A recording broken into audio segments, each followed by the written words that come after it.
Bapak-bapak, ibu-ibu, saudara-saudara yang saya kasihi di dalam Tuhan Yesus, Shalom. Bagaimana keadaan di pagi ini? Semuanya baik, ada sukacita, puji Tuhan. Mari kita memohon bimbingan Roh Kudus untuk mendengar surga, yaitu suara gembala yang merupakan renungan di pagi hari ini. Tuhan Yesus, kami penuh syukur kepada Tuhan.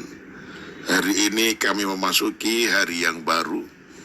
Itu sebabnya sebelum kami melakukan seluruh kegiatan kami di sepanjang hari ini, kami mau melakukan sebagaimana perintah-Mu. Carilah lebih dulu kerajaan Allah dan kebenarannya, maka sekaliannya itu akan ditambahkan kepadamu.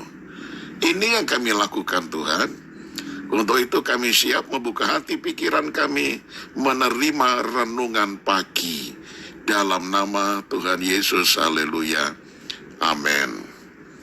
Tema renungan pagi ini, saudara, yaitu proses metaformosa.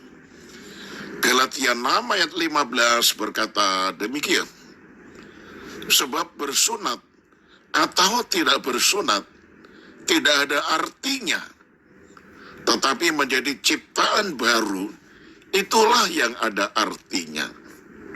Saudara, kupu-kupu memang sangat indah dan sangat menarik untuk dilihat mata, di mana sayapnya itu seperti dilukis oleh seorang pelukis yang ulung, berwarna-warni dan sangat indah.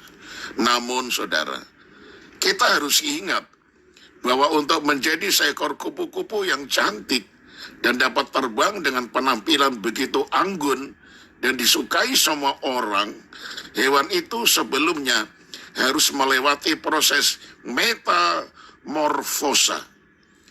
Metamorfosa adalah proses perubahan dari ulat yang menjijikkan menjadi kupu-kupu yang membutuhkan waktu yang bisa dikatakan cukup lama dan panjang, namun sebenarnya sangat sederhana. Terdapat 4 tahapan proses dalam metamorfosa kupu-kupu ini, yaitu dimulai dari telur, kemudian menjadi ulat atau larva, selanjutnya menjadi kepompong atau pupa, dan berakhir barulah menjadi kupu-kupu. Saudara, kehidupan Kristen yang sejati adalah kehidupan yang berproses dari manusia lama yang perbuatannya adalah dosa, lalu kemudian menjadi ciptaan baru di dalam Tuhan Yesus Kristus yang dulunya adalah hamba dosa. Roma 6 ayat 18 berkata, kamu telah dimerdekakan dari dosa dan menjadi hamba kebenaran. Saudara, yang dulunya kita terpisah dari Allah, kini telah diperdamaikan dengan Allah. Tetapi sekarang di dalam Kristus Yesus, kamu yang dahulu jauh sudah menjadi dekat oleh darah Kristus. Efesus 2 ayat 13. Proses penciptaan kembali menjadi manusia baru adalah melalui karya penebusan darah Kristus. 2 Korintus 5 ayat 17 berkata, jadi siapa yang ada di dalam Kristus, ia adalah ciptaan baru. Yang lama sudah berlalu, sesungguhnya yang baru sudah datang. Bukankah saudara ingat referen nyanyian yang sering kita nyanyikan?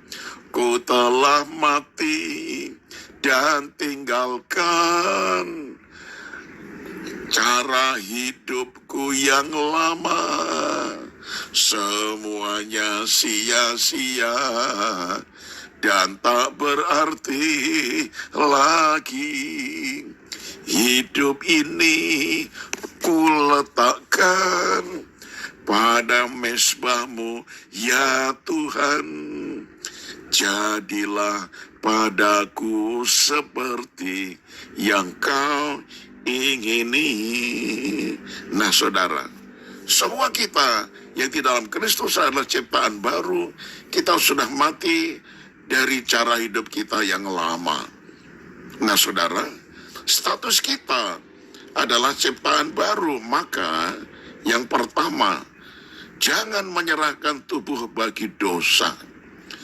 Dikatakan di dalam Roma 6 ayat 12-13, hendaklah dosa jangan berkuasa lagi di dalam tubuhmu yang fana, supaya kamu jangan lagi menuruti keinginannya. Dan janganlah kamu menyerahkan anggota-anggota tubuhmu kepada dosa untuk dipakai sebagai senjata kelaliman, tetapi serahkanlah dirimu kepada Allah sebagai orang-orang yang dahulu mati, tetapi yang sekarang hidup. Dan serahkanlah anggota tubuhmu kepada Allah untuk menjadi senjata-senjata kebenaran. Yang kedua saudara, tetaplah di dalam Tuhan. Di dalam Kolose 2 ayat 6 dikatakan, kamu telah menerima Kristus Yesus Tuhan kita, karena itu hendaklah hidupmu tetap di dalam Dia. Kita harus melekat kepada Tuhan, saudara, supaya semakin bertumbuh di dalamnya, sampai kita mencapai kedewasaan penuh di dalam Tuhan, yaitu menjadi serupa dengan Yesus Kristus. Saya tutup dengan kalimat ini, menjadi ciptaan baru, tidak berkompromi dengan dosa, dan tetap dalam Kristus. Amin. Kita satu di dalam doa. Betapa kami bersyukur ya Tuhan. Kami telah melewati proses demi proses. Kami telah melewati proses metamorfosa. Tadinya kami orang yang bergelimangan di dalam dosa. Tetapi karena Engkau telah memanggil kami, menyucikan kami, menyelamatkan kami dari dosa, maka kami adalah ciptaan yang baru. Itu sebabnya kami bersyukur ya Tuhan. Kami bersyukur oleh karena tadinya kami orang berdosa, sekarang lewat penyaliban dan korban Tuhan di atas bukit Golgota, kami menjadi ciptaan yang baru. Terima kasih banyak Bapa. Biarlah kehidupan Kristiani kami benar-benar membuktikan kami sudah lahir baru, sudah meninggalkan cara hidup kami yang lama, yang semuanya adalah sia-sia belaka. Dan hidup kini kami letakkan di atas mezbah Tuhan untuk melayani, mengasihi, mentaati akan perintah-perintah Tuhan. Sehingga kami benar-benar menyenangkan hati Tuhan dalam segala perkara. Kami menyerahkan seluruh apa yang kami lakukan untuk memenuhi kebutuhan keluarga. Tuhan Yesus buka jalan dan selalu memberkati dan mencukupkannya. Semua anak-anak kami, baik dari yang masih kecil sampai yang sudah bekerja, jaga lindungi sertai, supaya mereka tetap di dalam Tuhan sampai selama-lamanya. Ya Tuhan Yesus, kami juga ingat saudara-saudara yang masih sakit, teguhkanlah iman mereka untuk tidak kecewa, tetapi tetap memandang Tuhan penuh dengan kasih sayang, dan mujizat Allah pasti akan terjadi di dalam kehidupannya, karena mujizat masih berlangsung. Segala hormat pujian kami naikkan kepadamu, di dalam nama Tuhan Yesus, Juru Selamat kami berdoa. Amin. Nah, selamat pagi saudaraku, tetap semangat. Shalom, sampai berjumpa esok hari.